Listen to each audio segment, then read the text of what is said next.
लोकसभा के चुनावी नतीजों पर मंथन के बाद जब लखनऊ में बीजेपी के बड़े नेता भविष्य की रणनीति पर चिंतन के लिए एकजुट हुए, तो यूपी कार्य समिति की बैठक में 2024 के परिणाम का असर भी दिखा।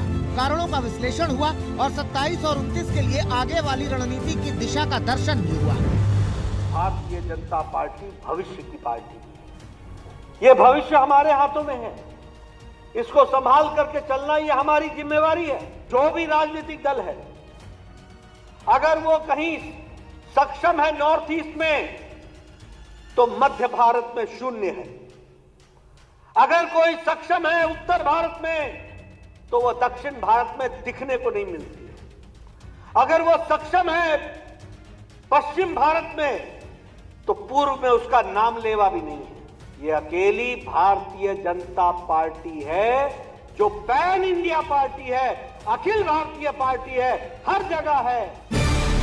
लोकसभा के चुनावी नतीजों के बाद से यूपी के सियासी गलियारों में हलचल है। कार्य समिति की बैठक में तय हुआ कि कई सीटों पर हार की वजहों को ध्यान में रखते हुए काम किया जाएगा। साथ ही चुनावी अभियान में जिस तरह से विपक्षी दलों ने प्रचार का एजेंडा चलाया, उसी अंदाज में विरोधियों को जवाब दिया जाएगा। अति आत्मविश्वास कहीं न कहीं हम लोगों को जहां चोट पहुंचाने में, उस विश्वास पर खरा उतरने में, उन अपेक्षाओं पर खरा उतरने में, जहां कहीं न कहीं उस विश्वास पर कहीं न कहीं चोट पहुंची, वहीं साथ ही साथ जिस विपक्ष ने चुनाव के पहले हिम्मत हार करके बैठ गया था, वो आज फिर से उछल कूद करने का कार्य कर रहा है। संकेत यही है कि यूपी में बीजेपी 2024 के चुनावों के नतीजों को पीछे छोड़कर अब नए सिरे से जमीनी लड़ाई लड़ने को तैयार है और इस तैयारी के दम से उसे विधानसभा के उपचुनाव में 10 सीटों पर जीत का भरोसा है। कोई कारण नहीं 10 की 10 उपचुनाव फिर से भारतीय जनता पार्टी अपने पक्ष में करने में सफल हो, लेकिन इसके लिए आज से जुड़ना पड़ेगा, लगना पड़ेगा। एक एक कार्यकर्ता को अपना अभियान मान करके फिर इस अभियान के साथ जुटना पड़ेगा।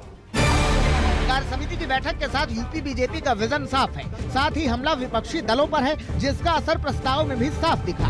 बीजेपी कार्य समिति की बैठक में पारित प्रस्ताव में राहुल को हिंदू विरोधी कहा गया कि राहुल सत्ता में आते तो हिंदू बोलने पर प्रतिबंध लगता। एक हाथ में संविधान, दूसरे में समता का निशान लेकर चुनावी तैयारी की जाएगी। छत्रपति शिवाजी, ज्योतिबा फुले को पथ प्रदर्शक बनाकर पार्टी आगे बढ़ेगी। कार्य समिति की बैठक में राहुल पर हमला हुआ तो प्रदेश अध्यक्ष भूपेंद्र चौधरी ने अखिलेश यादव को नसीहत दे डाली।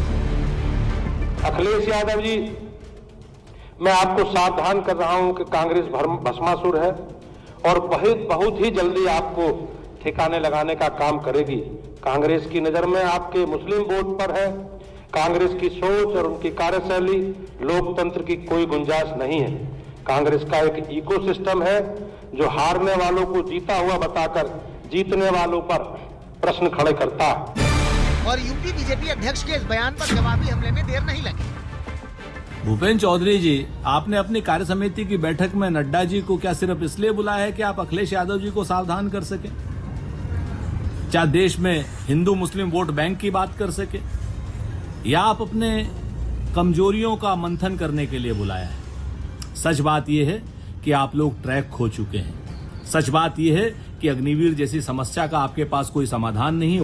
जिस बैठक में भारतीय जनता पार्टी को चिंतन करना है कि कैसे हारे, कैसे उत्तर प्रदेश में आधी से भी कम सीट रह गई, कैसे जनता ने नाकारने का काम किया। भारतीय जनता पार्टी के नेता वो भारतीय जनता पार्टी की सरकार पे ही भ्रष्टाचार के आरोप लगा रहे हैं।